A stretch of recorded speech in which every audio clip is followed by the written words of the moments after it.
कभी अगर एटीट्यूड रखना हो तो एक बाज की तरह रखना, क्योंकि आसमान में वैसे उड़ते तो कई पक्षी हैं, लेकिन बाज उन सभी पक्षियों और आसमान का राजा होता है। क्योंकि एक बाज का एटीट्यूड बाकी पक्षियों के बीच रहना, साथ उड़ना या उनके जैसा बनना नहीं होता, बल्कि वो अकेला उड़ता है और सभी पक्षियों से सबसे ज्यादा और ऊंचा उड़ना उसका लक्ष्य होता है। आसमान में इतना ऊपर चले जाना जहां उसको कोई टच ना कर सके, कोई डिस्टर्ब ना कर सके और ना ही उसे कोई चोट पहुंचा सके। क्योंकि जब एक उड़ते हुए बाज की पीठ पर बैठा हुआ कौवा उसे चोंच मारता है, उसे परेशान करता है, तो बाज उस कौवे से लड़ता नहीं है, उसे कोई रिस्पॉन्स नहीं देता। वो बस चुपचाप अपने पंखों को फैलाकर आसमान में ऊपर और ऊपर उड़ता जाता है। बाज आसमान में जितना ज्यादा ऊपर जाता जाता है, उस कौवे की परेशानी उतनी ही बढ़ती जाती है।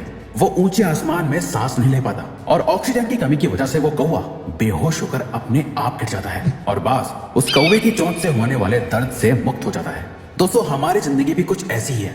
ये कौवा आपकी लाइफ के सारे चैलेंजेस को दिखाता है और ये बाज आपके स्ट्रॉन्ग मेंटल एटीट्यूड को।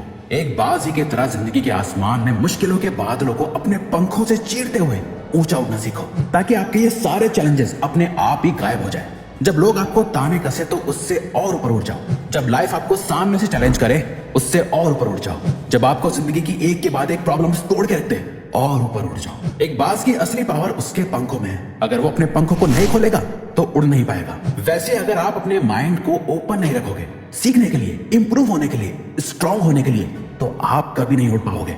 एक बाज बनने के लिए आपको बाज के मेंटल एटीट्यूड को सीखना होगा, बाज जैसे मेंटालिटी और माइंडसेट को डेवलप करना होगा। बाज को तूफान पसंद होते हैं। डॉक्टर एपीजे अब्दुल कलाम ने एक बार कहा था, all birds find shelter during a rain but eagle avoids rain by flying above the clouds. यानी जब आसमान में बादल छा जाते हैं, कुदरत की तरफ से एक तूफान आने का इशारा होता है, जिसे देख बाकी सारे पंछी छुप जाते हैं। एक बाज इसी तूफान से डरता नहीं बल्कि और ज्यादा एक्साइटेड हो जाता है। बाज इस तूफान के साथ आने वाले चैलेंजेस को बहुत इंजॉय करता है। जब तूफान की हवाएं और ज्यादा तेज हो जाती हैं, वो उस तेज हवा का यूज करके आसमान में और ऊपर चला जाता है। बहुत ऊपर पहुंचने के बाद वो उन बादलों से भी ऊपर आ जाता है जो बादल वो बारिश कर रहे होते हैं। आपकी लाइफ की हर एक प्रॉब्लम में सोल्यूशन छुपा हुआ है, हर एक चैलेंज में अपॉर्चुनिटी छुपी हुई है। जब आप इन प्रॉब्लम्स और चैलेंजेस से ऊपर उठ जाओगे तब आपको कई सारी अपॉर्चुनिटीज दिखाई देंगी। जैसे कि नेपोलियन हिल भी कहते हैं, every challenge brings a great opportunity with it. अब जिस दिन एक बाज की तरह लाइफ की सारी डिफिकल्टीज और प्रॉब्लम्स को लाइफ में ग्रो होने की, खुद को बदलने की अपॉर्चुनिटीज की तरह देखने लगोगे, तब जाके आप बहुत ऊंचा उड़ना सीख पाओगे। बाज अपने घोंसले में नरम घास नहीं रखता। क्या आपको पता है, एक बाज के घोंसले में कभी कोई नरम चीज नहीं होती। वो अपने घोंसले से उन घासों को निकाल के फेंक देता है जो उसे आराम करने पे मजबूर करती है, क्योंकि वो एक बाज है। घोंसले में बैठना उसकी फितरत नहीं, बल्कि आसमान में उड़ना ही उसका लक्ष्य है। कहीं वो अपने घोंसले में ज्यादा कंफर्टेबल ना हो जाए, इसीलिए वो अपने बिस्तर को भी जितना हो सके उतना कांटे भरा रखता है। बाज के जब बच्चे होते हैं तो उनके लिए वो नरम घासों से भरा घोंसला बनाता तो है, लेकिन जैसे जैसे बच्चे बड़े होते हैं वो उन बच्चों को घोंसले से बाहर निकाल देता है और कुछ नरम घासों को भी निकाल देता है। पर जब उसके बच्चे वापस आते हैं उन्हें वो घोंसला थोड़ा अनकंफर्टेबल लगने लगता है, पर वो उसमें भी आराम करने लगते हैं। कुछ टाइम बाद वो अपने बच्चों को फिर से उस घोंसले से निकाल देता है और सारी नरम घास को निकाल फेंकता है। उसके बच्चे फिर वापस आते हैं और ये साइकिल तब तक रिपीट होती है जब तक कि उसके बच्चे घोंसले से बाहर जाकर उड़ना ना सीख लें। और एक बार जब वो उड़ना सीख जाते हैं तो वो समझ जाते हैं घोंसले के कंफर्ट में रहने से ज्यादा आसमान में उड़ना ही उनका असली मकसद है। एक बाज भी इस बात को समझता है कि कंफर्ट जोन उसके लिए कितना खतरनाक हो सकता है, पर हम इंसान अपनी लाइफ को जितना हो सके उतना कंफर्टेबल बनाते जाते हैं। भूख लगी है तो ऑनलाइन खाना मंगा लिया, बोर हो रहे हैं तो रील्स स्क्रॉल कर ली। ये सारी बड़ी बड़ी कंपनीज आपकी लाइफ को जितना हो सके उतना इजी और कंफर्टेबल बना रही हैं, और ये आपको जितना हो सके उतना वीक बना रहे हैं। आप जितना ज्यादा कंफर्टेबल जोन में रहोगे आप उतना ही ज्यादा आलसी होते जाओगे और आपका फ्यूचर उतना ही ज्यादा अनकंफर्टेबल और मुश्किल बनता जाएगा। हमारा कंफर्ट जोन ही हमारा सबसे बड़ा दुश्मन होता है और हमें इसका अंदाजा तक नहीं होता। बाज चेंज होने के एक बहुत ही दर्दनाक प्रोसेस से गुजरते हैं।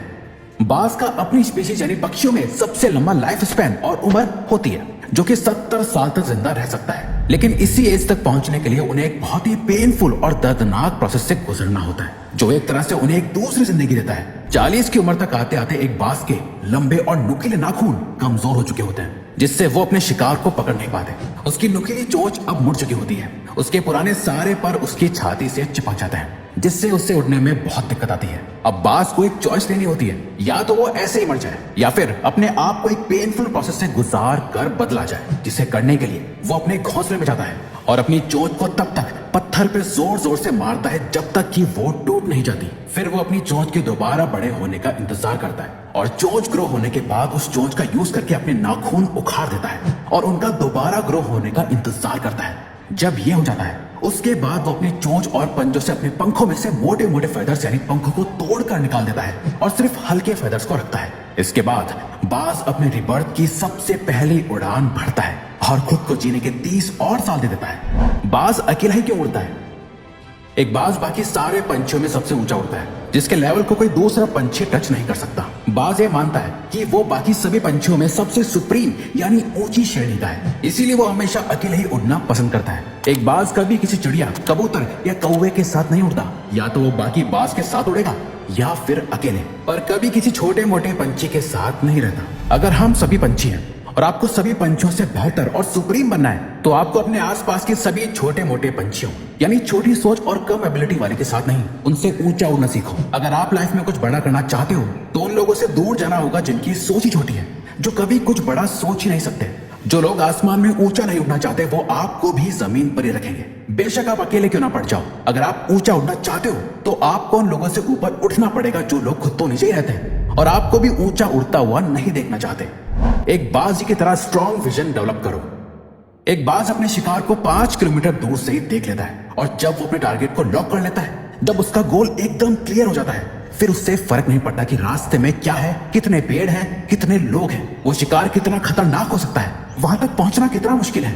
वो कुछ भी करके अपने शिकार को पकड़ ही लेता है और अपने गोल को अचीव कर लेता है। एक बाज कभी इस बात को लेकर परेशान नहीं होता कि उससे अपना खाना कैसे मिलेगा, वो सरवाइव कैसे करेगा, किसी ने उसके लिए कहीं पानी भर के रखा या नहीं, उसके लिए खाना डाला है या नहीं। वो बस उड़ता है और अपने खाने की तलाश में निकल जाता है। अपने शिकार का वेट नहीं करता कि वो खुद चल के उसके पास आएगा, नहीं, बल्कि सही मौका देखते ही उस पर हमला कर देता है। इस मेंटल एटीट्यूड की वजह से ही एक बाज 70 साल तक सरवाइव कर पाता है, बाकी पंछियों की तरह भूखा नहीं मरता। आपको भी अपनी लाइफ का एक विजन तैयार करना होगा, आप जो चाहते हो उसके लिए काम करना होगा। कोई सामने से आकर आपकी लाइफ नहीं बदलने वाला, आपको खुद अपनी लाइफ की रिस्पॉन्सिबिलिटी लेके खुद को चेंज करना होगा। एक बाज कभी भी मरे हुए जानवरों को नहीं खाता।